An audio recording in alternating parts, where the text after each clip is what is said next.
I am Demetrius Holt, and this is an impromptu situation for me to be on the microphone and on camera because I'm usually not on the camera when it comes to the BlerdCon live stream. But we had an individual here. What's your name, sir? My name is Terrence. Terrence? Yes. Okay. Do you have like a cosplay name or anything else that you identify by?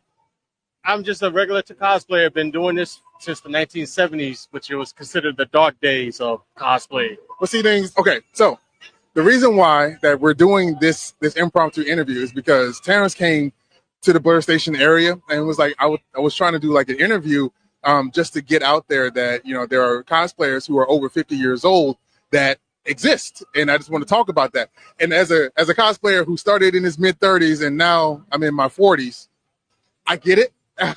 And with the people that I've gotten a chance to get to know over the last, like, say, 6-7 years, I just want to make sure that everyone has an opportunity to tell folks that they exist, or, you know, talk about their craft. Go ahead, talk to me about your cosplay and who inspired you to do it, or why did you start doing it back in the day, and how difficult it was then compared to now. Well, as for me, I started as a kid back in the 1970s. And what my first cosplay, of course, we all know it was Halloween. That's when we dressed up in costumes and stuff like that. But afterwards, going to back then in New York City, they had what they call comic book shows. And I remember this one particular year, I dressed up as Captain America. Okay. And of course, back then, there was not too many black superheroes.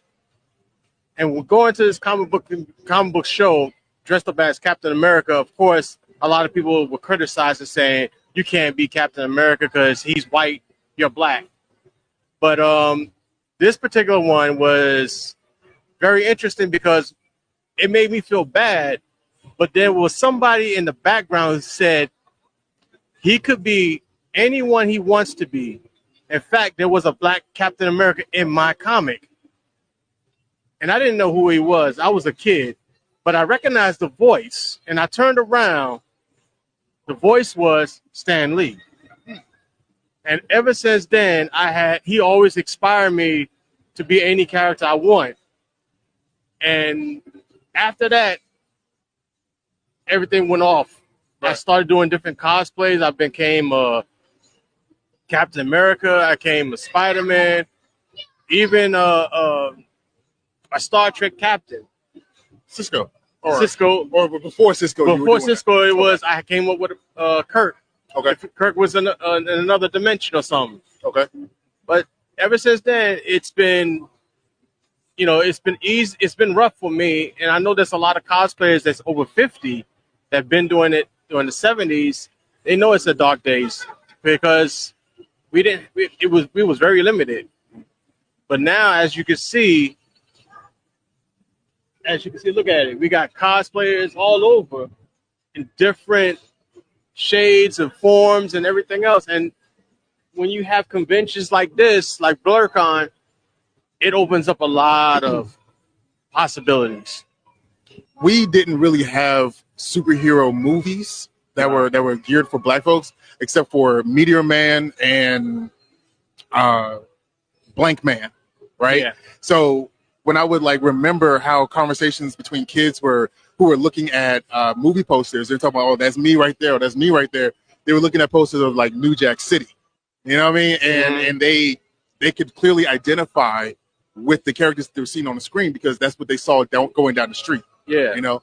But when Black Panther came out, and you saw us in not only, well, Black Panther wasn't the first film to highlight us in a sense of like royalty. It was like Coming to America or even Boomerang, where black people were just existing, but we were not poor, we were not destitute, we were functioning members of society that were having a good time and making money and just existing.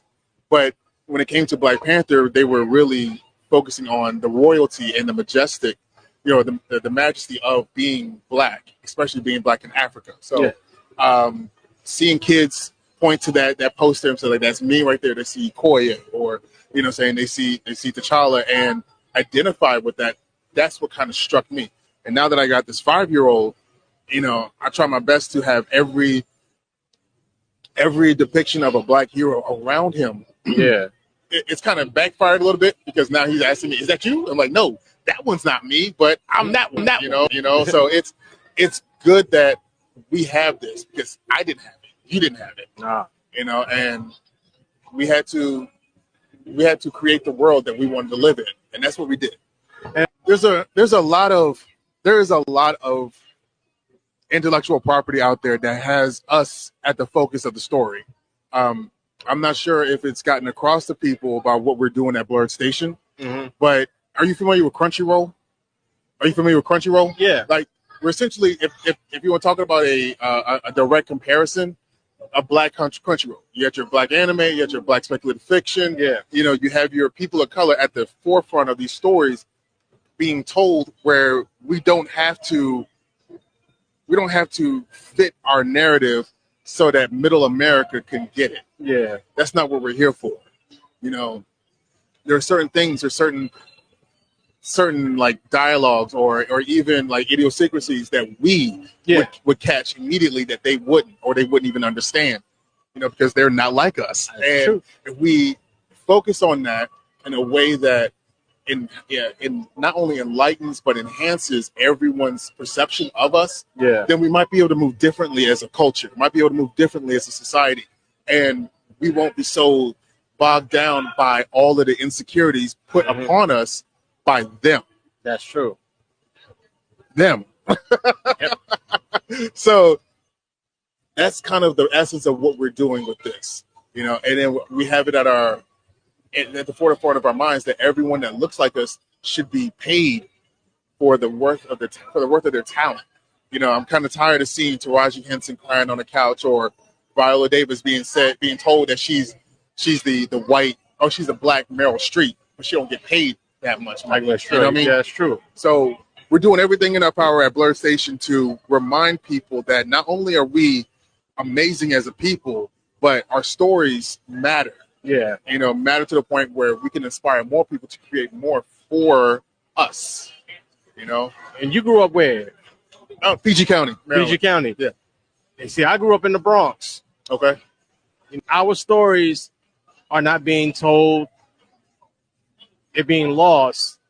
But that's why it's up to people like you and myself. We got to continue on with our stories and pass it on to the next generation and next generation and next generation, so that our stories will never get hit, will never be forgotten. The thing is, the responsibility hits you when you least expect it. Yeah. And you're like, well, damn, am I the elder now? Am I an elder now? And you know, when you come across people who have no clue about the history, or they vote in a way that is counterintuitive to where they come from, yeah. Where, you know, because they're bombarded with nonsense social media, or you know, headlines that aren't true. Then you find yourself in a position where, you know, you're kind of jaded a bit, but you have to keep pressing forward. Yeah. Because if you give up, then the people who really lose out are our kids. That's it. You know, that's why I'm so happy when I see you and even your son, even the kids now are doing cosplay. You know, and it warms our heart, saying that we laid the foundation and y'all guys are carrying the tradition. And that's a good thing. And kudos to everybody that kept the pace, kept the fight, and we still got to fight ahead. Oh, there's so much more to do. There's so much more work. But listen, I want to say thank you. Thank you, man, for coming through. And how you doing? And sharing your story, because actually I do want to talk to now that you got me doing this. You know, you want to jump on? So come on. So, yeah, again, I want to say thank you for your time. And, you know, we do have to share these stories. And, like, since this is being recorded as well as being live streamed, yes, it will be something that people can play over and over again to show other kids. Yeah. You know, and to show other institutions just how important we are. Yes, it is. It's very important. It's very important for all of us to keep our stories and pass our stories down. Yeah. Because if we don't, we lose losing the recipes. Yes. Like the old grandma's recipes on how to cook. Right. All right. Thank you so much. Thank you.